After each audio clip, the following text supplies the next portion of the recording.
just to talk about dialogue for a minute.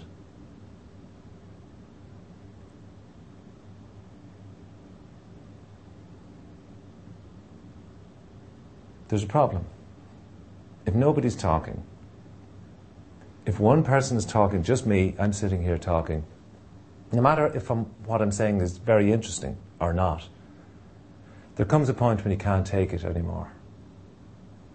So at its least attractive, dialogue is an opportunity for variety. No, it isn't. Yes, it is. You know, Tommy Cooper with the two halves of his face, one as a German, you know, war commandant and the other as a prisoner, and playing that out. At its simplest, dialogue is just about externalizing the story, the plot, the narrative. Did you just put that over there? I did, etc., etc. And you just forward the story with dialogue at its simplest. And it gives you a little bit of relief from a talking head like me lecturing. That's one thing.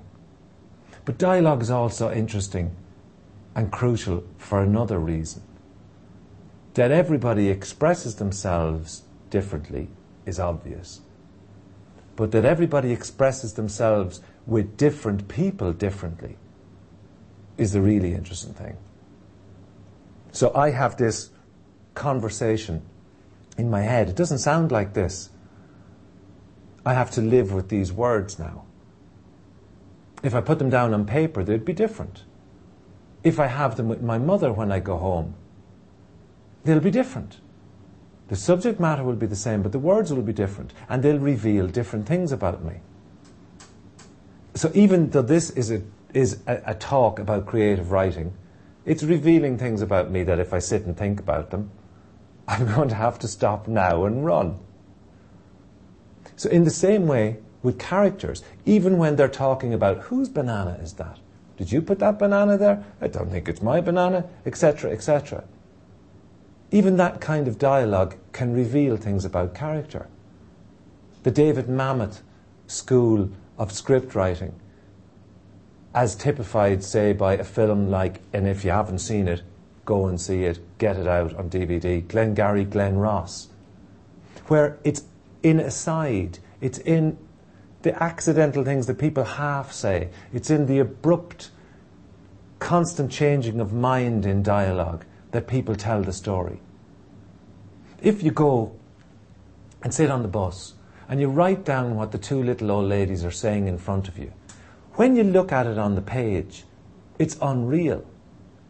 If you listen to the court reporter or the stenographer's record of what goes on in the tribunal, it doesn't seem the way people talk at first. No, there are no full sentences. There are no full ideas. People are constantly, oh no, I was going to say, and they're going off in different directions all the time.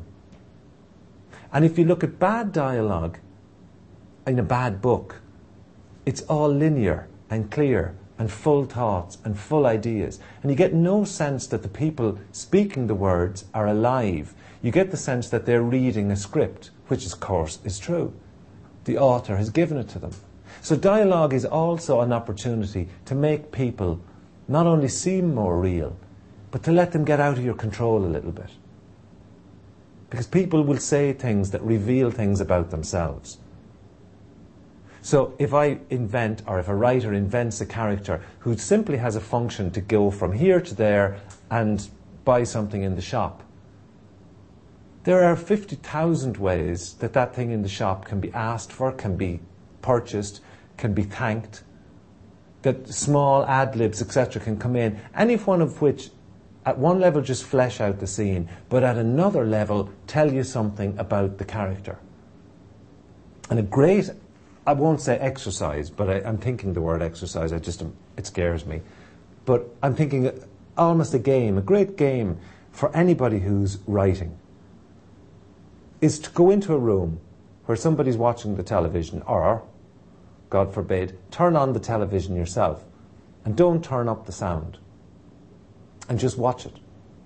And keep watching it beyond the point where you don't know what's going on.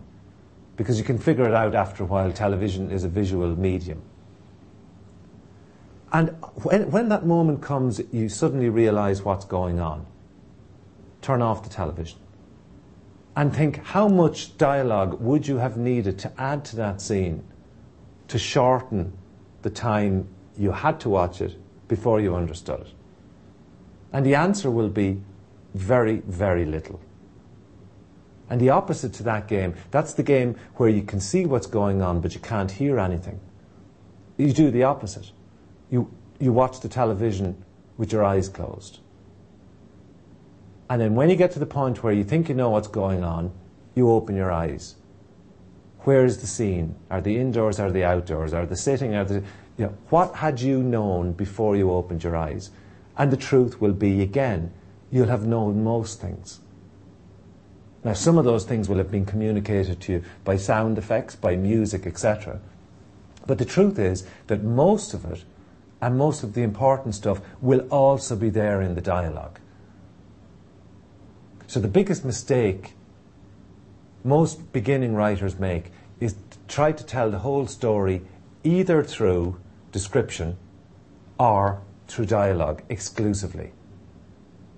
So that the whole story is like the worst sitcom episode you ever saw. Everybody sitting still in the same room or in the pub or wherever it is for the whole, and they're talking. Did that really happen to you, Mary? It did, Johnny. It happened to me on Tuesday, and my corns aren't the best of it, etc., etc.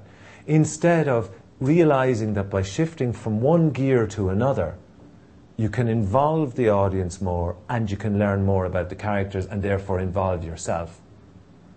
And that's what people mean when they say, my characters just came to life.